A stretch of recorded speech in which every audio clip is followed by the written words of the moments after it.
Sebenarnya di sini saya ingin menanyakan beberapa Pak, seperti sejarah Pegadaian. Itu kalau untuk sejarah nasional kan mungkin sudah ada di website itu. Tapi untuk sejarah dari Kota Probolinggo ini sendiri, Bapak? Ya sebetulnya kita kan cabang ya, artinya tidak berdiri sendiri. Artinya dari satu organisasi secara keseluruhan bahwa Pegadaian itu awalnya adalah tinggalan dari Belanda dulu ya, dari sejarahnya kan gitu. Khusus di Probolinggo tentu ya merupakan bagian dari keseluruhan itu, bahwa di Probolinggo pernah ada Pegadaian cabang Probolinggo. Makanya posisinya statusnya adalah cabang, di mana kantor pusatnya ya tetap di Jakarta. Jadi dengan kedudukan di Jakarta itu ada direksinya, ada dewan pengawasnya, dewan komisaris dan seterusnya. Artinya orang pucuk pimpinan sana bisa membawai seluruh Indonesia, buka cabang. Kan jumlah cabang pun ya artinya dinamis gitu. Dimana ada peluang sana kita ekspansi. Jadi khusus cabang Probolinggo ya untuk tahun-tahun awalnya kita tidak tahu persis, karena kita pun dari sini ya sudah tahun 2009, 2000, artinya baru-baru ini aja. Jadi kalau sejarah berdirinya ini ya tidak bisa sendiri, karena terkait secara nasional bahwa Pegadaian itu memang awal-awalnya itu perusahaan jawatan, kemudian perusahaan umum, kemudian perseroan terbatas. Jadi kalau sejarah kota sini itu ya tidak bisa. Kalau untuk berdirinya Pegadaian di Kota Probolinggo ini? Lah ya makanya itu tadi. Misalnya Pegadaian secara terpusat diakui oleh pemerintah, artinya dari dokumen yang ada itu kita ditetapkan berdirinya adalah tahun 1901 April kemarin tanggal 1 dirayakan yang ke-120 gitu. Jadi usianya kan 120. Lah di Probolinggo berdirinya tahun kapan? Ya saya tidak tahu persis. Karena kalau dilihat dari gedungnya yang sudah lama itu kan ya tahun-tahun 40-an, 50-an sana sudah ada. Tapi pastinya kapan saya tidak tahu gitu loh. Jadi tidak bisa cabang per cabang ini dijadikan sejarah tersendiri, itu susah. Jadi untuk berdirinya jadi satu kesatuan 1 April gitu. Ya, iya. Pegadaian pusat. Bahwa status kita cabang, gitu, cabang Probolinggo. Dari cabang ini membawai unit Gotong Royong, Kademangan, Tongas, Tringo. Itu sebetulnya dulunya pun adalah unit cabang-cabang tersendiri juga. Makanya ada kebijakan karena efisiensi lah seperti itu, makanya grouping supaya tidak banyak pegawai, maksudnya ada penting kan volumenya, kontrolnya dan seterusnya masih bisa operasional. Kalau dulu kan satu gudang ini ada pegawai, pemimpin cabangnya, ada wakilnya. Habis wakilnya nanti ada penaksir. Penaksir ini pun penaksir emas, penaksir gudang, penaksir kain, pada zamannya loh ya. Yeah. Kemudian kasirnya juga ada 2, kasir yang bagian membayar, kasir yang bagian menerima tebusan. Ada lagi penyimpan barang jaminan emas, ada lagi penyimpan barang jaminan gudang. Sebanyak itu ramai sekali, makanya gudang yang besar-besar seperti ini loketnya sampai banyak seperti itu memang dulunya ramenya kayak seperti itu. Artinya kita melayani masyarakat paling bawah pada saat itu, ya apapun bisa dikade, mau emas, mau barang-barang rumah tangga, pawis gitu. Akhirnya timbul lembaga keuangan yang bisa menjamin. Ya tentu itu meniru awal mulanya juga dari Belanda sana. Kemudian visi misi dari Pegadaian Ya sama, masih tetap berlaku itu. Jadi visi misinya itu ya sebagai the most valuable company yang bisa memberikan solusi kepada masyarakat untuk kebutuhan keuangan, kebutuhan pendidikan dan seterusnya.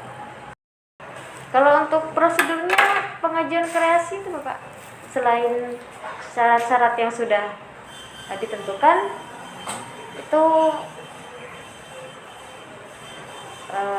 kan nasabah tersebut datang sini dengan membawa data-data tersebut, itu apakah diproses dalam 1 hari itu atau menunggu? Jadi proses mikro itu kan perlu konfirmasi. Jadi makanya saya bilang beda gade dengan non gade. Kalau gade jaminannya adalah kolateral, jelas ya. Jaminan kolateral yang kita kuasai, yang sebagai bor atau jaminan itu kita kuasai, maka tidak diperlukan mau survei mau apa. Yang penting ada barangmu bernilai, kamu utang misalnya 1 juta dengan jaminan senilai di atas 1 juta, maka bisa saya berikan proses gadenya seperti itu. Karena barang saya kuasai, maka apabila terjadi wan prestasi sampai dengan jatuh tempo tidak melunasi, tidak memperpanjang dan seterusnya, maka barangnya tak eksekusi, tak jual. Makanya syarat dan ketentuan barangnya harus mempunyai nilai ekonomis yang berlaku di masyarakat. Sehingga ketika ini barang kredit ini macet, kita jual lebih cepat untuk menutupi kreditnya. Itu yang sisi gade. Sisi non gade adalah jaminannya itu fidusia. Fidusia adalah hak kepemilikan satu surat-surat berharga. Jadi misalnya sertifikat, BPKB, sepeda motor itu tidak dengan sepeda motornya, hanya BPKB-nya saja. Makanya yang hal seperti itu kan perlu konfirmasi, perlu kemampuan. Makanya kredit itu kan kepercayaan. Sejauh mana nanti kalau misalnya tak kasih pinjaman 1 juta, dia mampu ngangsur berapa untuk sekian berapa lama, kan gitulah kira-kira. Bahwa nanti kalau yang model gade tadi ndak bayar ya langsung tak eksekusi. Tapi kalau yang ini perlu analisis, disitulah untuk menentukan tingkat resiko pengembalian kredit itu. Di sini resikonya lebih kecil karena kalau sudah ini ya sudah kita jual gitu saja untuk menutupi kreditnya, Iya. Nah, kalau non gade yang seperti itu, jadi resikonya lebih besar, maka effortnya juga lebih besar dari mulai terbentuknya itu kredit dengan syarat dan ketentuan, berkas dan seterusnya, survei dan seterusnya, layak dan tidaknya, punya usaha ndak.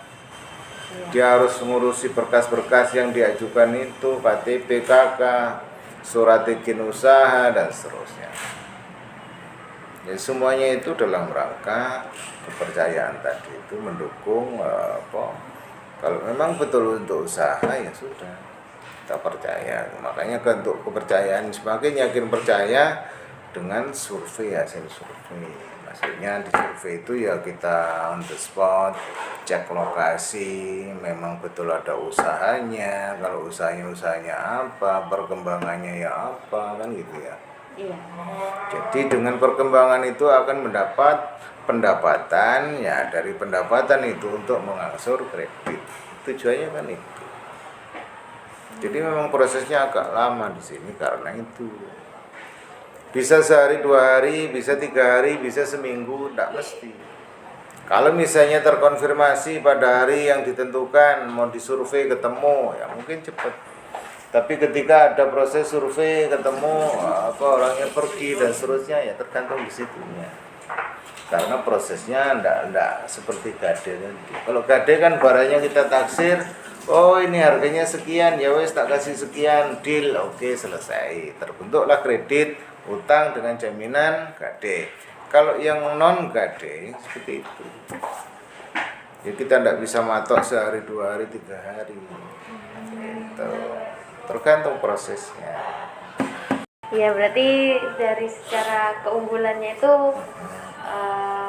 jaminannya tidak harus ada barang gitu Pak ya, hanya Ya, makanya surat pengembangan saja. dari ya apa ya fidusia itu kan baru-baru aja. Artinya kalau dulu dia harus digade di mana barangnya harus disimpan di pegadaian, maka kita memandang seperti orang yang punya usaha jualan, transportasi dan seterusnya, di mana dia kendaraannya itu sebagai alat operasional untuk usaha, ya kita pakaikan daripada cuma disimpan di gudangnya pegadaian, lama-lama juga menjadi rusak kan gitu. Makanya dimodifikasi atau diperbarui produk itu supaya bernilai guna.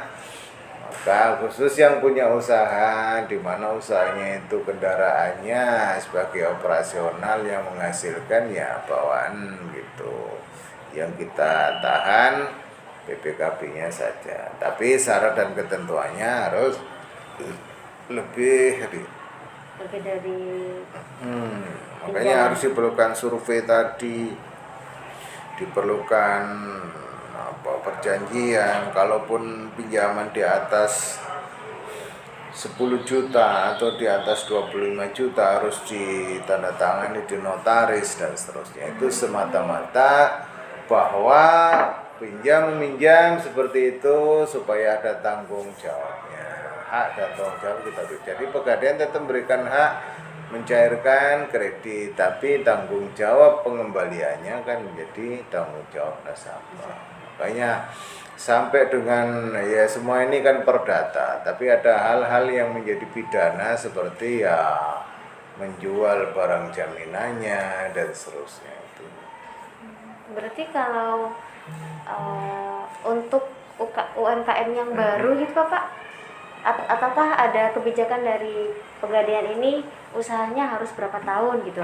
Sebetulnya minimal untuk tahu perkembangan itu paling enggak kan 6 bulan. Ya, artinya kalau sudah berjalan 6 bulan jalan ini perkembangannya seperti apa kan gitu ya. Artinya kalau baru buka terus kita danai ya prospek enggak apa usahanya nanti kan gitu ya. Ketika kita langsung kasih, kita langsung putuskan didanai, tahu-tahu bangkrut, nah kan gitu. Makanya tergantung juga usaha, jenis usahanya apa. Kalau baru, wah itu kan masih perlu apa ya? Perlu analisa lagi lah. Seberapa maju, seberapa tren usaha itu bisa maju. Kalau misalnya kuliner gitu kan ya musiman itu. Iya. Kalau toko misalnya toko alat-alat bangunan, toko apa wis terserah. Seperti itu kan untuk tahu ndaknya kan harus berjalan dulu kan gitu, tahu perkembangannya. Berarti paling minimal itu sudah berjalan 6 bulan. Ya. Ya, Pak.